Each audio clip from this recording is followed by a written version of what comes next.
Welcome to Inside Bremerton. This is the City of Bremerton's video newsletter focusing on issues and topics important to its citizens. My guest today is Deanna Dowell. Deanna is the past president of the Sons of Norway Bremerton. Welcome. Thank you. Velkommen. Velkommen. And Erdogal. That's the only two words I know in Norwegian. Welcome and are you crazy?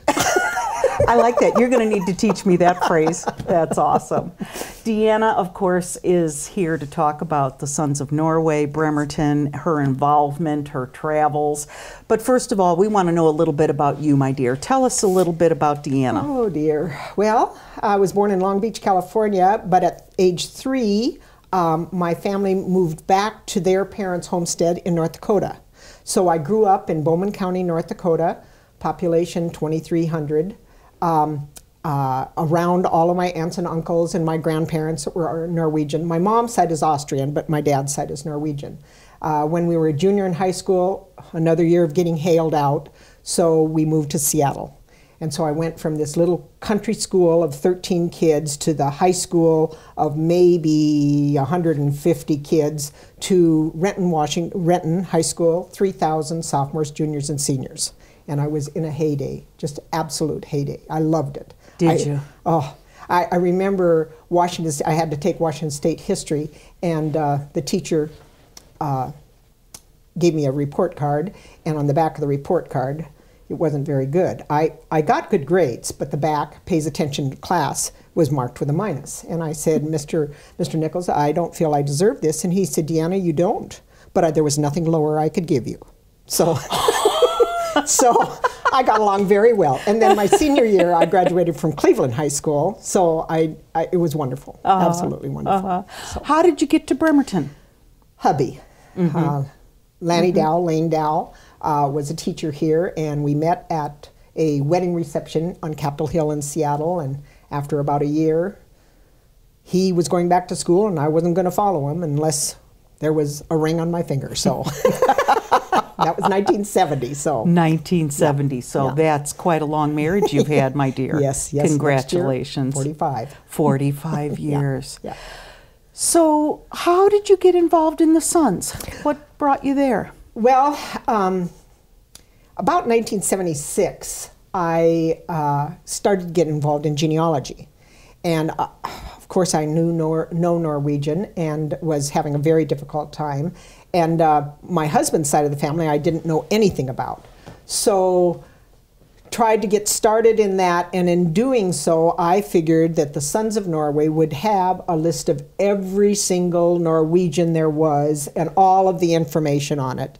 And so for my birthday, one year, my husband, 1998, my husband gave me a membership to the Sons of Norway with Bob and Jan Becker as my sponsor.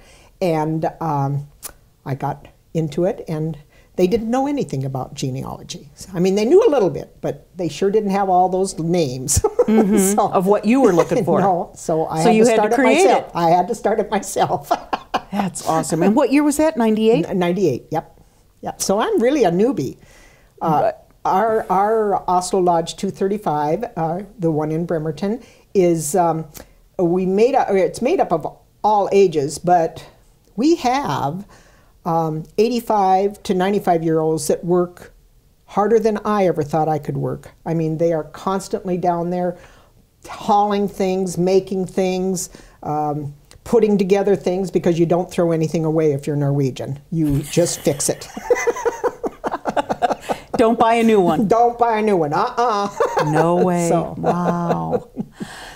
Tell us about the building, and it was a big decision. There's a beautiful building near Olympic College. Big decision to sell that building, and you were probably in office during this time, or at least involved. Tell us that process, Deanna. Well, we bought the building in 1950, and it was a place where they had a washroom for the barrage balloons during World War II. That's what that building was. Wow. And from 1950 throughout the years, we kept building on a little bit here, a little bit there. And it really was the community center. I mean, big receptions, everything. Well, these last couple years, what has happened is, due to maintenance, rental, insurance, and just trying to keep up with the lodge, we became a rental agency. We didn't become a lodge. And so we made the decision that either we stayed as a rental agency or we were going to walk out and become a lodge again. And that's what happened. And it was a long, drawn-out situation. OC was, and that's who we really wanted to sell it to. OC said that they would buy it, but it had to have an appraisal first. And we assumed that the appraisal would come and then we would make the decision as to whether we were going to sell or not. Well, the decision, the contract was signed in May, and the decision that they were going to buy it was in November, and we had to be out of there by January 14th. Wow. So it was fun. Oh, Lord, it was fun. But a huge decision for lodge members. Oh, huge. Yeah. Deanna shared with me off camera, at one time there were 800 members in the Bremerton Lodge. Right. And currently how many? About between 200 and 250 now. Yeah. Like all organizations, we need to bring the young people in. Right. And if we don't, then our organization will suffer. Right. So I'm sure that's what you folks are thinking of. And what we're finding is that the Sons of Norway was a very, very popular thing because parents had come from Norway, parents or grandparents. Well, now you're talking 3 and 4 generations back, and because of that, there isn't as much interest. However, we have many things that really keep all of us very interested. We have a lot of cultural items that we crafts that we still do, and we like to do them. So that keeps everybody in. And for the kids, we have camps and so on. Yeah. So it's right. What was the draw of the Puget Sound area for Norwegians? Because there seems to be a large population. Oh, yeah. The draw was definitely lumber and fishing. Because this northwest area is very much like Norway. I mean, we have the mountains, we have the water, we don't have as many rocks. Let me guarantee you, Norway has a lot of rocks. As many rocks. You mean as far as farming? There's lots of rocks in the... In Norway, only 3% of the entire country can be farmed. Only 3%. The rest is rocks. Wow. Yeah, when I went to my grandfather's birthplace, it had kind of a green meadow, and it looked so nice and just really comforting. And I walked out on that green, and it was moss, green rocks. I mean, no kidding. Yeah, there was. Wow. Yeah, it was. Wow. Yeah. Before we get into what you've brought and some other questions I have for you, I want us to talk about what you're wearing, because I'm sure it has huge significance. So I want us to talk about that. Okay. Well, this is a Hardanger bunad. It is a folk costume from Norway. It's authentically made. However, the accessories I have on it, the bunad police probably would not accept, because I don't have the correct solyas, which is the jewelry up here on, for this type of bunad. The bunads are from all different areas. I have no idea how many different bunads there are, but they are from all over. Each area has a different type of bunad. For a long time, this was considered the national bunad, but they no longer consider it a national bunad. So I happen to be, thank heavens, my grandfather was from this area, so I have a bunad that's similar to the communa that he was from.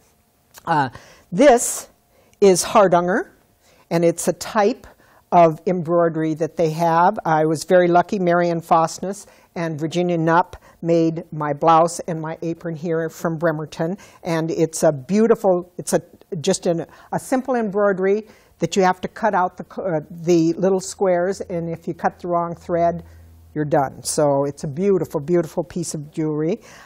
This is the beading that they have, and the beading can be done here in the United States. However, there are definitely the beadings available in Norway. The material is all from Norway. A bunad would run in today's world at the very least around $3,000. It probably would go up to between $5,000 and $6,000 if you had the shoes and the jewelry with it. These are all gold that are on this. And the shoes, I don't have the correct shoes. They have buckles on them. So they're very precise in what the costume should be, how the costume should be worn. And the bunad is passed from mother to daughter to granddaughter to great-granddaughter and so on. It's always made, usually it's made for confirmation, which is about the age 15. And it's always made with lots of room to let out as you're growing older, or to put back in for the smaller children. It's just a wonderful, and on Setnamai, which is the 17th of May, the Constitution Day, everybody wears their bunads from their country. They must wear the bunad that is from their area. Even though another bunad may look like something they want to wear, no, you wear your bunad from your own area. So let's see what some of the things you brought. Oh. She's brought a basket of things, and we want her to tell us about these. Well, one of the things that I want to talk to you about is rose mauling. And rose mauling is a form of painting that was done mostly by the men in the wintertime when there was nothing else to do. Now, those that lived along the shores of Norway, they could fish year-round. But those that lived inland, they tended to do rose mauling. And they would do it in the churches, in the homes, they would do it on trunks. And this is what is called, and I'm going to just squish this name completely, but it was called a mangle tree. And it's an ironing board. And what they did was, there's a handle on it, and there you have a cylinder, and you put your item on the cylinder, and then you roll this until it's pressed. It's a lot more than I would do it for ironing. Involved. No heat. No, just fast. Wow. Friction. Yeah. Wow. And these were really very popular because any man that had any interest in a lady would actually carve this and paint it and leave it at his intended door. And if she didn't pick it up within a couple days, he had to take it home. So the word was, be careful of the man with too many mango trees. Because he'd make a new one for the next woman. Couldn't be. Never. Oh, you couldn't recycle it. Like an engagement ring. I guess. Yeah. Wow. So, this was done by Lois Clausen, who is a local. She is one of the best rose maulers we have in the Sons of Norway throughout. Well, and Sons of Norway is United States, Canada, and Norway. But she's one of the best, and she was formerly Mrs. Washington. Wow, a couple of years ago. Beautiful. Yeah, but she's wonderful. Very cool. And we've seen this, so those of us that live in Kitsap, we've seen this rose mauling craft shows, and of course, if we've ever been to the Sons. Absolutely cool. And the handle looks like a little horse. Yes, this is a fjord horse. Swedish have a dahlia horse. We have what we call a fjord horse, which is a thicker neck and a thicker mane. Awesome. Yes. Very good. Yes. Very, very good. Deanna, you've gone to Norway. You've been once. Is that correct? Once. And I don't know for sure if I'll ever go back again because it was probably the most exciting experience of my whole life. But I loved it. 2006. And what was the motivation? What did you want to just see where your grandparents had grown up and just know a little bit more about your history? Well, it was really that my husband said, for your whatever year that was, birthday, this is what I want to give you. So it kind of nice. Yes, it was very nice. So you did it on your own. You and Lanny had met with AAA or right, and we didn't do it on our own. AAA, we told them where we wanted to go, and then AAA bought public transportation and living places for the entire country, for the entire 3 weeks. So, like for instance, when we got off the plane in Stavanger, we had a coupon that said, take this cab to your hotel. Then the next coupon was, this is your hotel payment. then the next coupon was wherever we were going the next day. So it was beautiful. It was wonderful. Very nice service. So very nice service. Very, very perfect service. Did you do the whole country? Did you go from? We it's went a big country. We went from the southern part of Norway, Stavanger, up to Trondheim, which is about half to maybe 2/3 up. Norway. Was it summer? What? It was the first part of May. Which is the most perfect time to take, because 17. Mai, or the 17th of May, is when the Constitution for Norway was done. And that is the biggest celebration of all in Norway. And so we got to be in Oslo for that. But from the 1st of May until the 17th of May, the seniors are allowed to basically do anything they want to. And these are seniors in high school. These are students. Yes. Oh. Not senior citizens. No, that'd be a crazy time, wouldn't it? In Norway, I don't think we have senior citizens in Norway. I mean, everybody just works until they're 100, and then maybe you get to sit down. Wow. But these kids, it started in 1905 because Norway, for the very first time, was independent in 1905. Even though it's been a country for 1,000 years, Denmark had it, and then Sweden had it, and then finally in 1905 we became an independent country. And so it started then, and at that time the people were wearing jackets and pants and so on, the seniors. And now they wear those coveralls, with the straps, and they put that down. And if they were red, that means that they're going to a general college or upper level grade. If they were blue, they were going to vocational school. If they were orange, they were going. So there's about 5 different colors that the kids wear. And you see them no matter how small the town is, no matter how big the town is. They are all over. And they can do anything they want. And they have a contest, if I can say. This is the hats that they wear, and this is the red one. And they have a contest. So they're different color hats to go with their coveralls. Yep. And they, for instance, the first part of the contest is stay awake for 24 hours, and you get a twig attached to your hat. Okay. Stay awake for 48 hours and you get a bone attached to your hat, or whatever it happens to be. But then they get a little bit worse, like you have to kiss a policeman while he's directing traffic, or you have to crawl around the inside of a church while there is a service going on.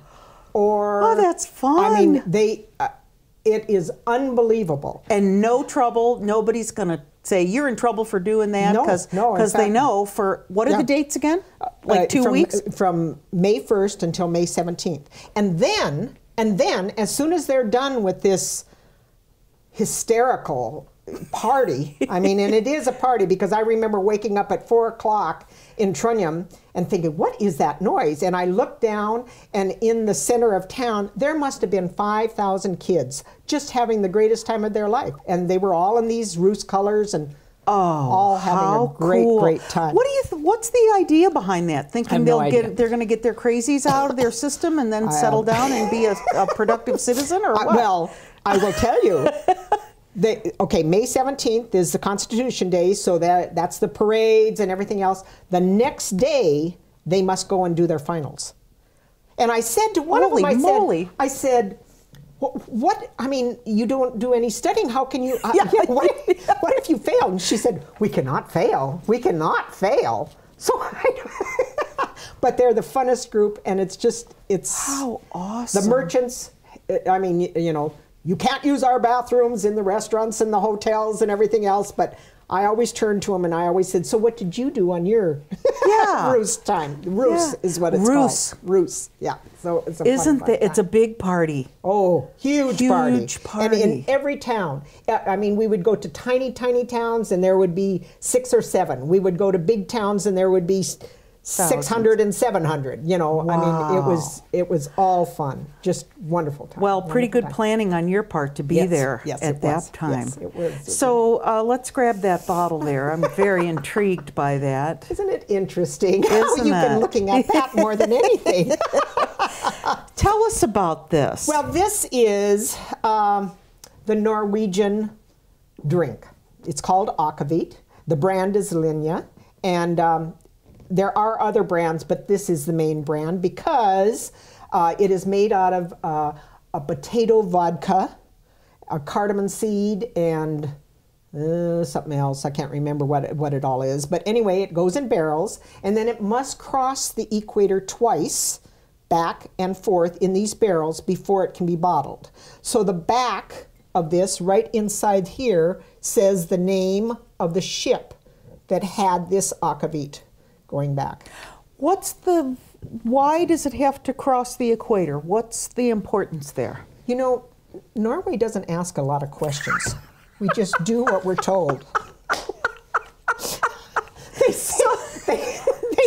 Isn't that right? They say it's because of the fact that it gets it smoother. The ocean gets it smoother, but yeah. Oh, it's a wonderful drink, and I could open it right now.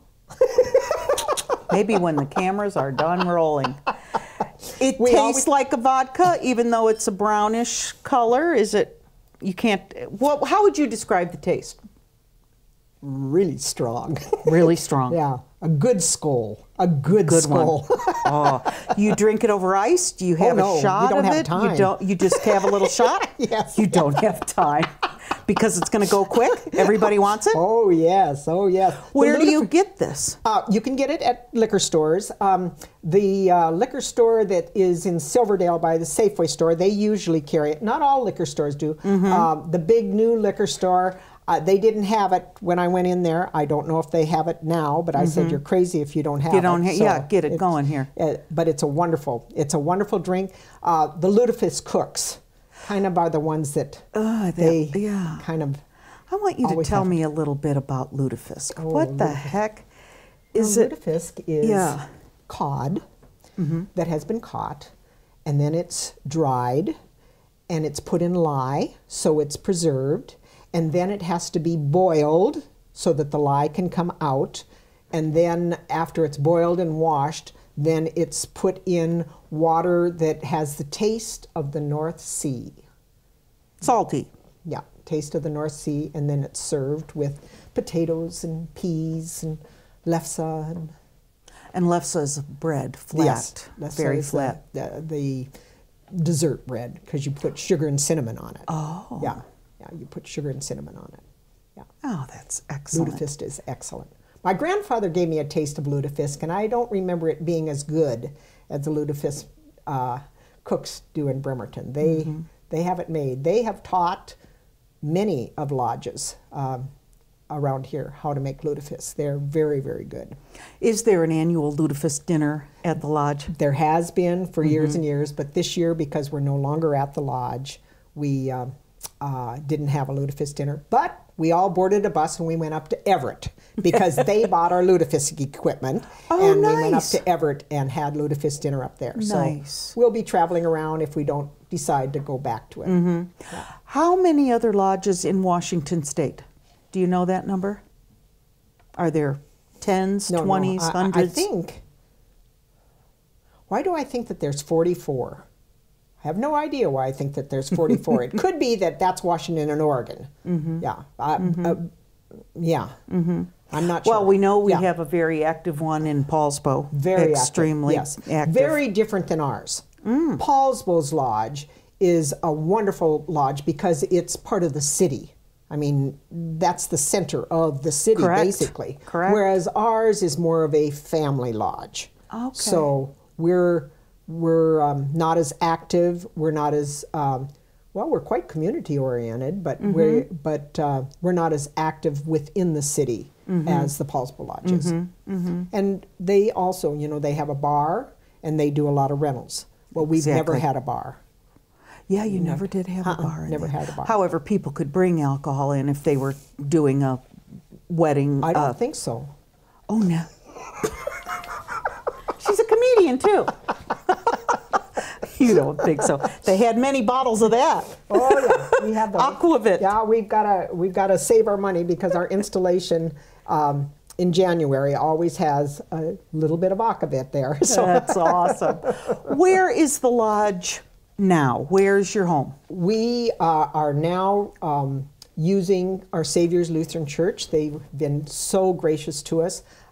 They've given us 2 storage rooms and an office, plus we use their social hall. So it's been wonderful because when we left the lodge, nothing, no cultural or historical item was given back to or sold. So we have all of it. Yes, we didn't sell one item of that because we really don't know. Right now, we're just having fun because we don't have to rent. And we don't have to babysit the building and clean it up and put the chairs up and down and everything else. So, yeah. Right. Our Savior's Lutheran on 11th and Veneta. Veneta, yeah. Very nice space. And how nice of, did you have to look around a lot, or did the church come to you? How did that work out? Well, it was because of the fact that we didn't know where we were going and what we were doing, because we were planning on either buying another smaller building or at least renting a building by ourselves.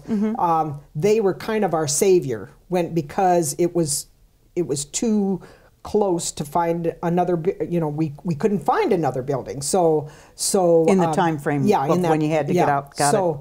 So they were just so gracious, and we really, really enjoy it there, and I hope that they enjoy it too.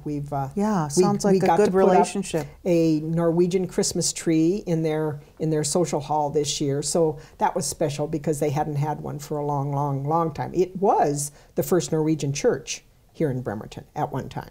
Nice. Well, so there's history there. Oh yes, very much. There's an attachment. Oh yes, very much so. Very much so. Deanna is past president of the Oslo Lodge, Sons of Norway, Bremerton.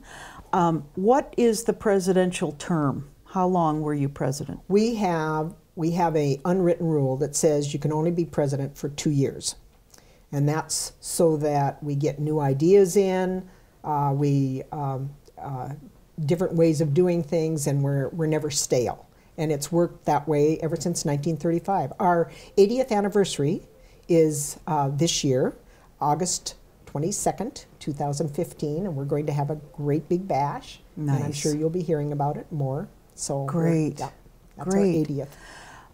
So she's wearing her medal here, presidential medal, and that gets passed down to the next president. Right. Yeah. Very nice. Yeah. So that's very nice. Tell us what your lodge was. What did the lodge accomplish while you were president, Dean? Well, we moved. That's a huge one. I missed that. Yeah, it's like that's obvious. The whole sale of the building, although I'm sure it was for sale. It was for sale for a couple years, wasn't it? Yes, and I was president for a couple years. Right. So, yeah. Bob Becker was the former president, and that was the first thing he said. He said, "Doggone it, I just wished I would have sold it before you got in." So darn it. And thanks to him. Well, he's such a great person.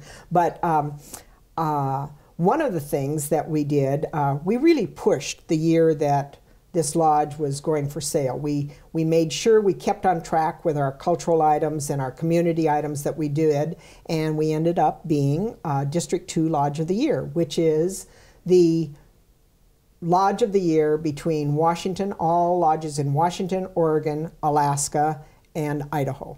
So that was a very And how were you chosen? What is the criteria? Well, we don't know. See, that's another Norwegian You don't thing. ask. You don't ask questions. When Norwegians cluster, they don't brag, and they don't ask questions. And this saves them a lot. I like that little tidbit. Norwegians cluster. Yes. They always want to be together. They want to live close by each other. Yes. And that's why it surprised me when I moved out to Washington, because I assumed that all the Norwegians went to the central and Midwest part of the United States because of homesteading.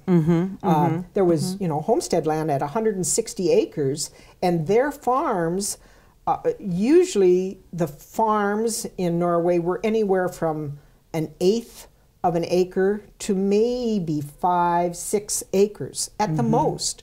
So the oldest son always got the land. It was always passed down to the oldest son, and any of the other sons, good luck. yeah, Go find something to do. So coming to America was very important in having the homestead land.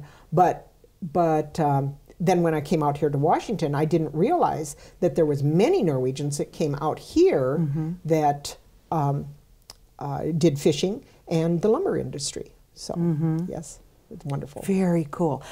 Off camera, Deanna, you told me about the farms that are up actually on the rocks, and Yes. how, tell us that story again about the farm families and tying their kids to a little rope so they don't go over the edge. Very cool. Well, in Norway, they have what they call bygdebooks. And bygdebooks are farm books. And they're all written in Norwegian.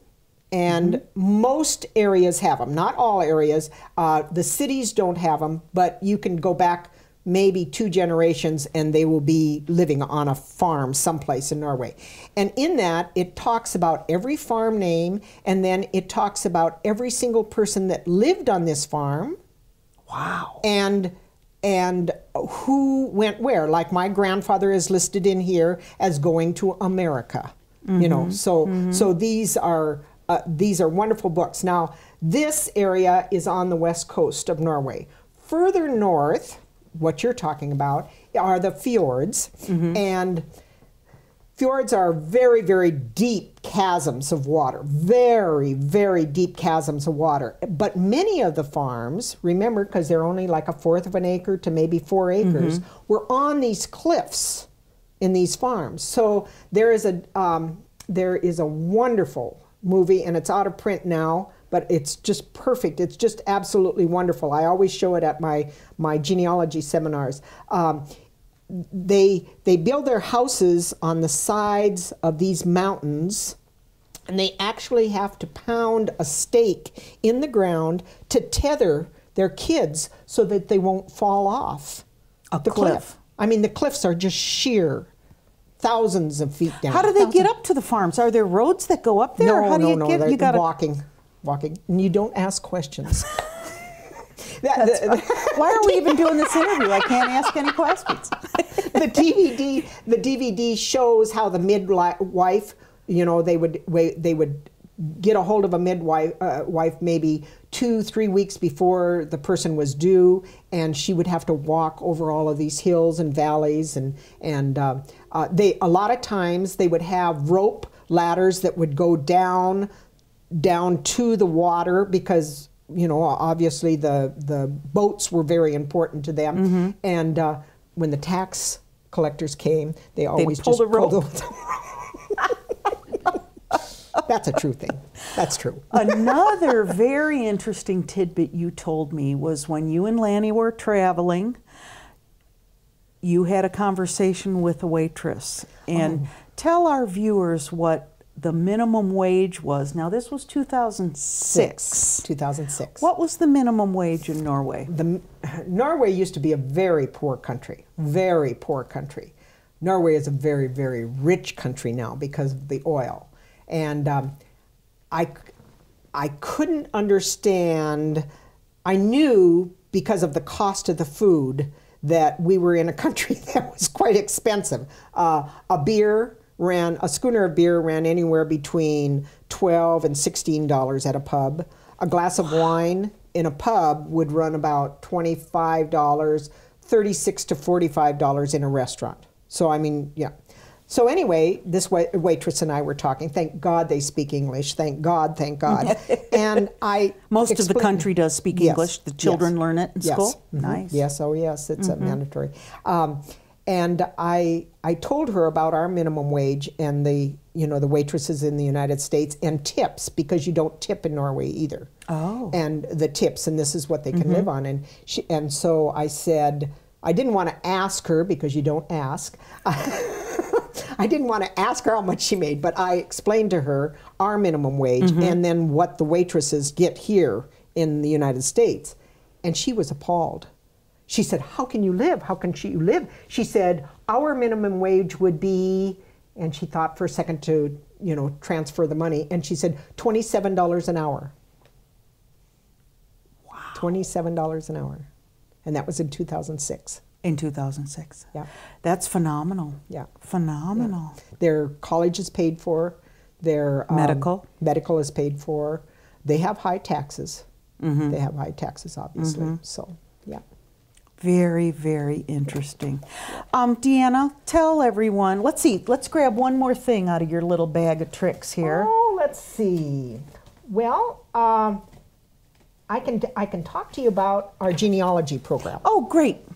I have created a seminar once a year. It's called I Am Norsk, and I teach Norwegian genealogy. I don't know how to speak it, but I can teach it. And we have a great time. We have about 100 people, and I was worried that we wouldn't have the organization in our new location, but we did, and it was a great, great time. And people come in bunads, and so you see all the different types of bunads, because my bunad is only for the Hardanger area, whereas there's other bunads for all the different other areas, and we have a great, great time. So they're coming from all over the state, all over the region to your genealogy program? Let's see, probably the furthest ones are California, and they've come 2 or 3 times. This is my 9th, probably my 9th annual seminar. We just have a fun time, and if you stay till the end. Do you have to be Norwegian to go to this genealogy class? Well, you almost have to be. Can I just come for the aquavit? I'll just hang out. Let me think about that. I'll just come over to your house. So when is the genealogy class held? The first Saturday in May. Always the first Saturday in May. Perfect. And it's a day long. Day long. Yep. Just once. One time. Just to get people going. Yep.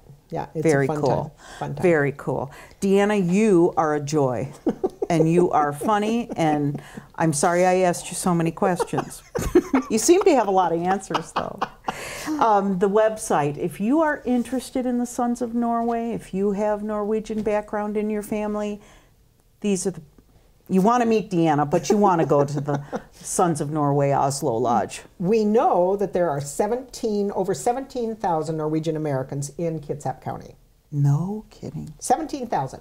Now, so where are they? Paulsbo has about 1,100 members. We have about 250 members. Daughters of Norway, which is a Nina Grieg Lodge in Paulsbo, they have about 60 members.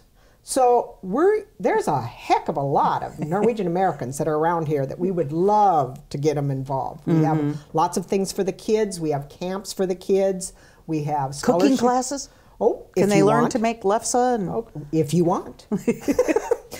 Our Julasag this year, which was our Christmas market this year, we ran out of lefse in 20 minutes.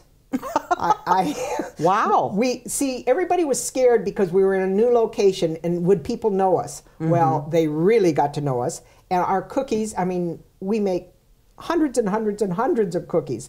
They went out in 2 hours and 2.5 hours. It was wonderful. Phenomenal. So, yeah. We'll have it again. We'll have it again. Great. Deanna, you're a joy. The website, if you're interested in getting involved in the Sons of Norway, learning about it, trying to get to know some of these folks, bremertonsonsofnorway.org. Right. Very easy. And so is there a set time you're at the the church for meetings? Yes. Second Thursdays, and we start with a 6 o'clock potluck, and then we always have a really great cultural program. That's nice. How come I know all this stuff. You've listened, but you didn't ask any questions. No. That is so great. I appreciate you so much coming in, and I want to congratulate you on your 2-year presidency and having a great team and really moving team. the lodge in a total different, not a different direction, but just kind of back to its original of being family. Huh? Change makes everyone equal. Oh. That's interesting. Change makes everyone equal. I like that. You are a joy, girl. You are so much fun. Thanks for joining us on Inside Bremerton. We'll see you next time.